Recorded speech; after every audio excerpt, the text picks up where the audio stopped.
A starving tiger jumped into the sea, hoping to hunt for prey. A man nearby couldn't help but laugh at the sight. However, to his surprise, the tiger swam towards him after circling around. The smile on the man's face vanished instantly. He scrambled to jump into a lifeboat, but the tiger tried to climb aboard. The smooth surface of the boat left the animal with no leverage. At that moment, the man found an axe on the boat. It was undoubtedly the best opportunity to deal with the tiger. He shouted at the beast, as if trying to boost his own courage. However, when he looked into the tiger's eyes, he couldn't bring himself to strike. Hearing the tiger's whimpers, Piscine's heart was filled with hesitation. He stayed on the boat until night fell before finally making up his mind. He pushed the raft into the sea, and then threw a wooden board as a ladder before jumping onto the raft, ensuring his own safety before the tiger could climb on. Early the next morning, while the tiger was resting, Piscine moved all the supplies from the lifeboat to the raft. As he was counting the supplies, a large fish swam into a trap beneath his feet. Seizing the opportunity, Piscine pulled up the net and grabbed the axe, striking the fish fiercely. Watching the fish's body gradually lose its original color, Piscine broke down in tears. It was the first time he had taken a life. After praying for God's forgiveness, Piscine threw the large fish into the lifeboat to feed the tiger. As night fell,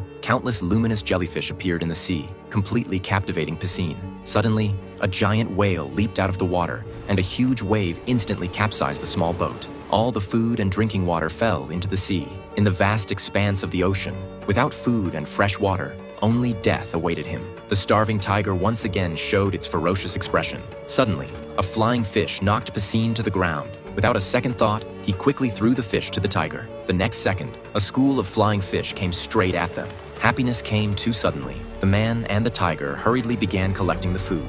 At this moment, the tiger caught a large fish. Piscine knew this was a good opportunity to establish dominance. He picked up a stick and confronted the tiger. Under Piscine's intimidation, the tiger retreated for the first time. However, seeing Piscine take the large fish, the tiger still felt dissatisfied. But when it saw Piscine's eyes, as if he wanted to eat it, the tiger finally obediently ate the flying fish beside it. That night, after preparing the large fish, Piscine began to eat heartily. It was the first time in 20 years that this vegetarian had eaten meat. However, he also realized that to survive in the ocean, he had to completely subdue the tiger. So, with a sharpened stick, he approached the lifeboat. Seeing Piscine getting closer, the tiger was so frightened that it trembled and growled softly. Unexpectedly, Piscine handed over a piece of fish meat, trying to make the tiger feel his kindness. Then, Piscine threw out another piece of fish meat, guiding the tiger step by step into the canvas. Finally, under a combination of coercion and inducement, the tiger was successfully tamed by Piscine.